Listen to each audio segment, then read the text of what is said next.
오늘 우리에게 주신 하나님의 말씀은 마가복음 15장 16절에서 23절의 말씀입니다.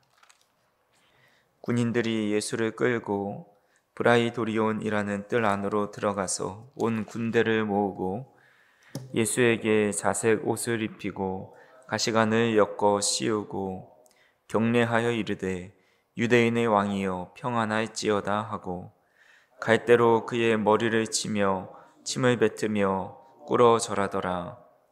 희롱을 다한 후 자색옷을 벗기고 도로 그의 옷을 입히고 십자가에 못 박으려고 끌고 나가니라. 마침 알렉산더와 루포의 아버지인 구레네 사람 시몬이 시골로부터 와서 지나가는데 그들이 그를 억지로 같이 가게 하여 예수의 십자가를 지우고 예수를 끌고 골고다라 하는 곳, 번역하면 해골의 곳에 이르러 몰약을 탄 포도주를 주었으나 예수께서 받지 아니하시니라. 아멘.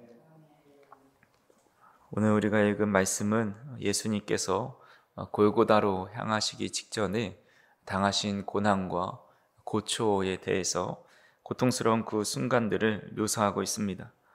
로마 군인들은 예수님을 조롱하고 또 가시관을 씌우고 옷을 벗기고 머리를 치고 또 침을 뱉으면서 이렇게 조롱을 합니다. 그리고 십자가를 지우고 골고다 언덕으로 향하게 하죠.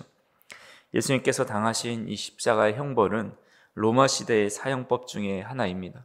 역사 자료에 의하면 독립을 꿈꿨던 유대 독립 전쟁을 행했던 포로들을 500명씩 십자가형에 달려 죽게 했었던 그런 기록도 있다고 합니다. 그런데 이 십자가형을 칠 때에 자신이 매달릴 십자가는 자신이 지고 가야 합니다. 보통 십자가의 무게가 최소 40에서 50kg, 많게는 100kg까지 나간다고 보는 견해가 있습니다. 예수님이 든 십자가는 완전히 건조되지 않은 무거운 십자가입니다. 무게도 무게지만 이 나뭇결이 매우 거칩니다. 우리가 이제 보이시는 강대상은 사포질을 하고 또 니스를 칠해가지고 부드럽게 만들어 놓았지만 예수님께서 지신 십자가는 하나도 다듬지 않은 거친 나뭇결을 가진 십자가입니다. 그러니까 맨살에 십자가를 등에 짊어지고 간다고 생각했을 때 이미 채찍질을 통해서 살점이 벗겨져 나가고 피부가 다 상한 상태에서 이 무거운 거친 나뭇결의 십자가를 지고 갈 때에 이 십자가에 있는 그 나무가시에 살이 찢겨 나가고 또 가시가 바뀌는 그런 고통은 이루 말할 수가 없는 것입니다. 우리 2004년에 개봉되었었던 패션 오브 크라이스트라는 영화를 보면 예수님의 순환 장면을 너무 생생하게 묘사해가지고 많은 분들이 충격을 받으면서 본 기억이 있습니다. 하지만 예수님이 당하신 고난은 그보다 더하면 더했지 덜하지 않았을 것입니다. 십자가를 지고 가실 때 멀쩡한 사람이 들고 가도 질질 끌고 숨을 헐떡이며 몇 번이며 넘어지고 가야 하는데 예수님은 이미 지칠 대로 지치셔서 제대로 가지 못하셨습니다. 그때 군병이 옆에 있었던 한 사람을 예수님의 십자가를 대신 지게 하지요. 그 사람은 구레네에서 온 시몬이라는 사람입니다. 성경은 그가 어떤 일을 했던 사람인지 또 어떤 목적을 가지고 예루살렘에 방문한 것인지 자세히 기록하고 있지는 않습니다. 다만 그가 이 구레네에서 시골에서 올라와서 그 길을 지나가고 있었고 로마 병정이 칼을 들이대면서 지지 않으면 십자가를 지우지 않으면 죽게 된다, 가만두지 않겠다 해서 그것을 거역할 수 없어서 억지로 십자가를 지고 골고다 언덕을 올라갔다라고 기록합니다. 얼마나 황당하고 억울하고 기가 막히겠습니까? 그저 평범하게 예루살렘을 방문했던 평범한 이 사람이 명절을 맞아서 고향을 방문한 디아스포라 유대인이었을 수도 있는데 그가 길에서 하필이면 억지로 이 로마 군병과 예수님의 행렬을 보게 돼서 억지로 십자가를 지게 됩니다. 그렇게 십자가를 지은 구레네는 어떻게 되었을까요? 복음서에는 그가 어떻게 변화되고 그 이후에 어떤 일이 일어났는지 더는 기록하고 있지 않습니다. 하지만 성경 곳곳에 나타난 이 작은 단서들이 있는데 그것을 통해서 우리는 그가 또 그의 자녀들, 또 가족들이 어떻게 변화되었는지를 알 수가 있습니다. 오늘 본문에 보시면 이 시몬에게 두 아들이 있었다라고 합니다. 근데 이 두 아들의 이름은 이 알렉산더와 루포라고 이야기합니다. 이렇게 그의 아들들의 이름이 언급된 것은 마가복음을 받아보는 그 사람들이 알만한, 이 초대교회 성도들이 그들을 알만한 이름이기 때문에 기록해 놓은 것으로 보여집니다. 그리고 사도 바울이 로마서 16장에서 문안 인사를 할 때 이런 이야기를 합니다. 로마서 16장 13절에 주 안에서 택하심을 입은 루포와 그의 어머니에게 문안하라. 그의 어머니는 곧 내 어머니니라 라고 말씀합니다. 그러니까 여기서 등장하는 루포가 대부분의 성서학자들이 이 마가복음에 등장하는 루포와 동일한 인물이라고 보고 있습니다. 그렇다면 이 구레네 시몬의 아들이 루포이고 로마서에 등장하는 루포, 주 안에서 택하심을 입은 루포가 바로 동일 인물로 보고 있는 겁니다. 또 그의 어머니에게 문안하라 라고 이야기하죠. 그러니까 그의 어머니는 루포의 어머니인데 루포의 어머니는 즉 시몬의 아내가 되는 겁니다. 그의 어머니는 곧 내 어머니이다 라고 사도 바울은 이야기합니다. 사도 바울을 품어주었고 많은 도움을 주었고 신앙의 성숙을 이루어서 나의 어머니로 모실 정도로 아주 영적인 권위와 사랑을 가진 여인이었다라는 겁니다. 그러니까 루포와 그의 어머니 시몬의 아들과 그의 아내는 이 초대교회의 중요한 일꾼의 역할을 감당했다라는 겁니다. 이것을 통해 알 수 있는 것은 억지로 졌던 십자가, 시몬의 인생과 가정을 완전히 변화시키는 전환점이 되었다라는 것입니다. 시몬은 억지로 십자가를 졌지만 그 십자가 때문에 예수님을 만나게 되었고 그 십자가 때문에 그의 아내와 그의 아들이 변화되어서 초대교회의 중요한 역할을 하는 믿음의 가문이 되었다라는 것입니다. 사람의 눈에는 그저 억지로 진 십자가이지만 하나님은 그 억지로 진 십자가를 통해서 하나님의 구원의 놀라운 역사를 이루셨다라는 겁니다. 이 말씀은 우리에게 큰 도전을 줍니다. 우리는 늘 생각하죠. 내가 억지로라도 십자가를 지는 것이 맞는가? 하나님께서 억지로 지는 십자가를 좋아하실까? 이런 생각을 하지만 우리가 때로는 억지로 십자가를 지고 가더라도 하나님께서는 그 일을 통해서 하나님의 놀라운 일들과 또 큰 은혜를 주신다라는 것입니다. 매너리즘이라는 말이 있습니다. 이 말은 16세기 말부터 17세기 초에 이탈리아를 중심으로 유럽에 확산된 미술 경향을 이르는 말이죠. 당시 레오나르도나 다빈치나 미켈란젤로 등이 르네상스의 정점을 찍은 아주 유명한 천재 화가들입니다. 근데 그 시대가 이제 막을 내린 거죠. 그래서 그 뒤에 있었던 이 후배들이 그림을 그리는데 이 천재들의 그런 화법을 가지고 더 발전시킨 것이 아니라 그것을 그저 모방하는 아류작들이 많이 나오게 됩니다. 근데 그 아류작들을 아무리 천재들이 그린 그림을 따라 그린다 해도 이 그림을 보면서 벽을 느끼고 좌절감과 허무감을 느끼는 것입니다. 도저히 그 그림의 화법을 따라 할 수가 없는 것입니다. 우리도 마찬가지로 주님의 십자가를 보면 때로는 벽을 느낄 때가 있습니다. 초대교회의 베드로, 또 사도 바울의 모습을 보면서 나도 주님처럼 또 예수님의 제자들처럼 사도 바울처럼 십자가를 지고 따라가야겠다라고 생각을 하지만 그 십자가의 무게가 너무나도 힘들고 그런 십자가를 지기에는 우리의 믿음이 너무 부족하게 느껴집니다. 더군다나 주님은 나를 따르라 말씀하셨고 나를 따라오려거든 자기 십자가를 지라고 말씀하셨습니다.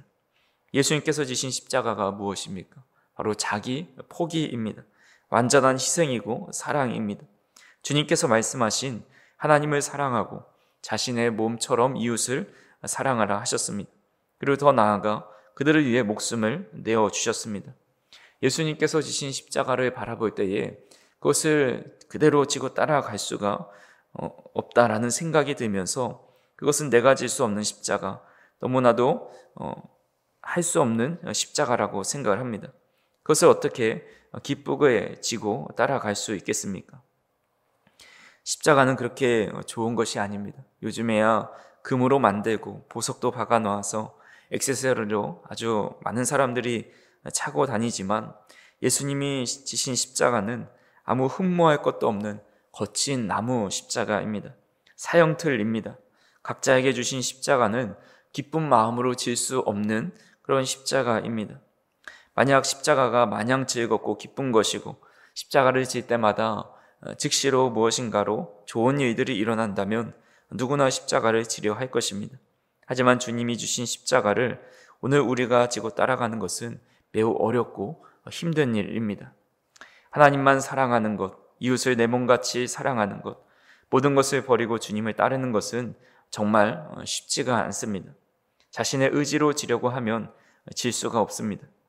시몬도 그 십자가를 지고 싶지 않았습니다. 만약 로마 군병이 너 이 십자가를 좀 지어줄 수 있겠니라고 권유하듯이 이야기했다면 거절했을 겁니다. 하지만 칼을 목에 들이대니까 죽기 싫어서 억지로 힘들게 그 십자가를 지고 갔습니다.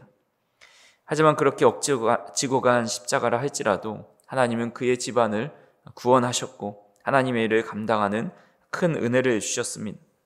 우리는 늘 기쁨과 자원함으로 십자가를 지어야 한다고 생각하지만, 억지로 지는 것은 하나님도 싫어한다고 생각하지만, 때로는 억지로 지는 것도 필요하고 억지로 질 때도 하나님이 크신 은혜를 주신다라는 사실을 꼭 기억해야 합니다. 운동선수는 운동을 좋아해서 하지요. 하지만 좋을 때만 하는 것은 운동선수가 아니라 취미로 하는 운동이 됩니다. 그 운동의 모든 것을 건 사람은 음식을 조절하고 또 하루에 10시간이 되었든 계속해서 많은 시간을 육신의 편안함을 누르면서 고통을 감내하며 운동을 합니다. 전에 김연아 선수가 은퇴할 때에 먹고 싶은 것을 이제 마음껏 먹을 수 있게 되었다라고 하면서 좋아하면서 그 인터뷰를 했던 기억이 납니다. 피겨 선수로서 매일 혹독하게 먹을 것을 절제하고 훈련하지만 그렇게 억지로 운동해도 몸은 기억하고 결국 좋은 결과를 가져온 것을 보게 됩니다. 우리가 십자가를 지는 것도 똑같습니다. 때로는 마음이 동하지 않을 때도 있고 포기하고 싶을 때도 있습니다. 하지만 우리가 의지적으로 십자가를 질 때, 의지적으로 하나님을 예배하고 기도하고 말씀을 묵상할 때, 또 의지적으로 이웃사랑을 실천하고 가정에서 사회에서 예수님처럼 섬김의 모습으로 살아갈 때 그것이 하기 싫고 내려놓고 싶을지라도 하나님께서는 억지로 진 십자가도 우리에게 은혜를 주시고 믿음의 근육과 신앙의 힘을 가져다 준다라는 사실을 우리는 기억해야 합니다. 그리고 더욱이 중요한 것은 그렇게 억지로 십자가를 지었고 원치 않는 골고다 언덕에 올라갔지만 사실 그 자리가 가장 예수님과 가까이 또 나란히 함께 걸을 수 있는 길이었다라는 것입니다. 사랑하는 성도 여러분, 우리는 내려놓고 싶은 십자가가 있고 정말 나를 버겁게 하고 힘들게 하는 신앙의 무거운 짐이 있습니다. 그것을 언제나 내려놓고 싶은 마음이 듭니다. 하지만 우리가 십자가를 지지 않으면 영적으로 나태해질 수도 있고 무너질 수도 있고 영적 생명을 유지하지 못할 때도 있다라는 사실을 기억해야 합니다. 우리는 억지로라도 그 십자가를 질 때에 영적인 근육이 생겨나고 또 하나님의 은혜가 놀랍도록 임한다라는 것을 꼭 기억해야 합니다. 하지만 또한 그 길이 나 홀로 걸어가는 길이 아니라 또 주님과 가장 가까이 걷는 길이 될 것이고, 그런 가운데 우리에게 기쁨도 주시고 보람도 주시고 만족감도 주실 것입니다. 그리고 오늘 우리가 생각지도 못한 하나님의 크신 은혜를 받게 된다는 확신을 가지고 우리에게 지어준 그 십자가, 우리가 무겁고 버겁다고 느껴질지라도 오늘 하루를 그렇게 주님의 십자가를 지고 주님과 함께 발맞추어 걷는다면 오늘 하루도 그런 십자가의 길을 걸어가게 되는 것이고 내일도 걸어가게 될 것이고 그 가운데 주님과 동행함으로 늘 우리에게 주시는 기쁨과 보람과 만족감을 주신다라는 사실을 믿으시고 오늘도 우리에게 주신 십자가를 잘 지고 걸어갈 수 있는 저 우리 성도님들이 되기를 주님의 이름으로 축원합니다. 기도하시겠습니다. 사랑과 은혜가 풍성하신 하나님, 오늘 말씀을 통해서 이 구레네 시몬이 억지로 졌던 십자가도 주님의 손에 붙들릴 때 은혜의 통로가 되고 그의 인생과 가정을 변화시키는 축복이 된다는 사실을 다시 한번 깨닫게 하시니 감사를 드립니다. 우리의 삶에도 내려놓고 싶고 피하고 싶은 십자가들이 있음을 고백합니다. 때로는 버겁고 때로는 이해되지도 않고 때로는 억지로 지는 것처럼 느껴질 때도 있습니다. 하지만 그 십자가를 통해서 주님과 가장 가까운 자리로 인도해 주시는 주님의 은혜가 있음을 믿게 하여 주옵소서. 우리의 마음이 흔들릴 때마다 붙잡아 주시고 힘이 부족할 때에 새 힘을 공급해 주시며 주님을 따라가는 길에 믿음의 근육이 날마다 자라날 수 있도록 인도하여 주옵소서. 오늘도 우리가 때로는 억지로 진 그 순종의 십자가 위에 하나님께서 함께하여 주시어서 우리의 가정과 일터와 교회와 삶의 모든 자리에서 하나님이 예비하신 뜻과 은혜가 드러날 수 있도록 인도하여 주옵소서. 우리가 지는 십자가가 고통의 무게로만 남지 않게 하시고 주님과 동행하는 기쁨과 위로와 상상하지 못할 주님의 크신 은혜가 임할 수 있도록 인도하여 주옵소서. 오늘도 기도할 때에 그 힘을 우리에게 더하여 주시고 오늘도 온전히 하나님의 마음을 품고 살아가는 복된 하루가 될 수 있도록 인도하여 주옵소서. 사랑하는 우리 성도님들, 어디에서 무엇을 하든지 늘 건강함을 지켜주시고 자신에게 지어주신 그 십자가를 각자 지고 한 걸음 한 걸음 주님과 동행하며 살아갈 수 있도록 인도하여 주옵소서. 예수님의 이름으로 기도하옵나이다. 아멘.